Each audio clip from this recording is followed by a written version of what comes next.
I never thought I'd be the type to find God in a grocery store parking lot. But here we are. It was a Tuesday afternoon in Phoenix, and I was sitting in my car, crying over a text message that shouldn't have mattered as much as it did.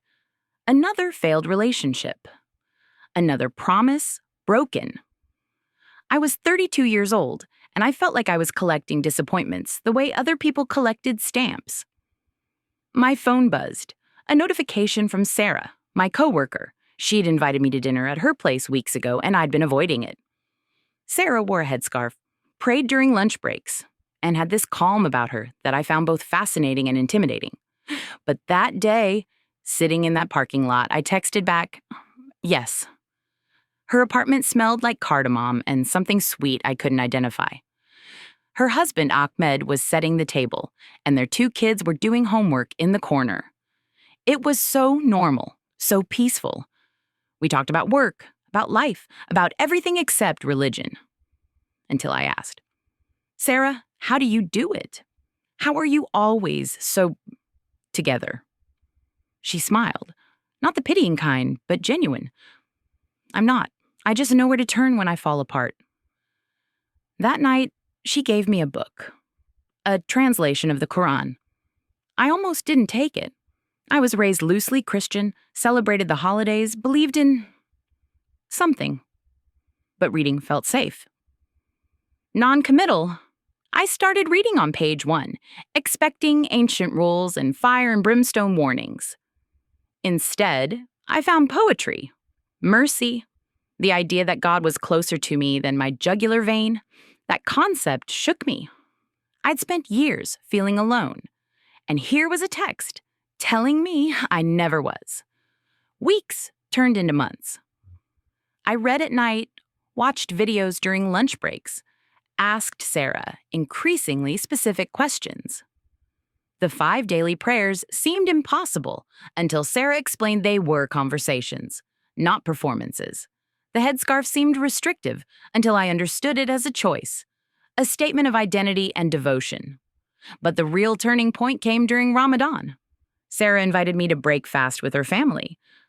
I'd been researching Islam for 7 months by then, but I was still on the outside looking in.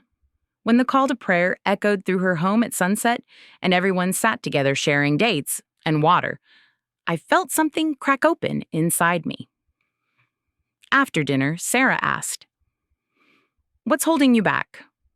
"Fear," I admitted, "of changing, of my family not understanding, of doing it wrong." "You think you're the first person to feel that way?" Ahmed chimed in gently. Every convert I know, including me, had those same fears. But here's what I learned. You're not converting to a culture or a community. You're accepting a relationship with your creator. Everything else is just logistics. That night, I couldn't sleep. I kept thinking about all the years I'd spent searching for meaning in relationships, careers, achievements, always coming up empty. And here was something offering purpose, structure, peace. Not perfection, but direction. 3 days later, I called Sarah. "I'm ready." We drove to the Islamic Center on a Friday afternoon. My hands were shaking. A small group of women gathered around me, their faces kind and encouraging. The imam explained what I was about to say, made sure I understood the weight and the beauty of the words. Then I spoke. Ashhadu an la ilaha illallah wa ashhadu anna Muhammadan Rasulullah. I bear witness that there is no God but God, and Muhammad is his messenger. Simple words, profound commitment. The women embraced me, tears in their eyes. Someone draped a scarf around my shoulders. Another handed me a gift bag filled with a prayer mat, a Qur'an, and a journal. They called me their sister. And for the first time in my adult life, I understood what belonging actually felt like. Did everything suddenly become perfect? Absolutely not.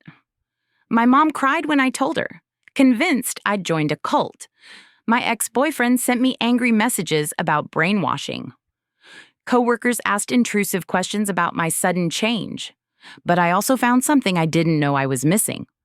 When I pray 5 times a day, I'm not performing for anyone.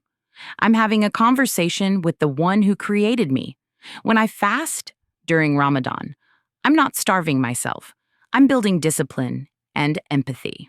When I wear my hijab, I'm not oppressed.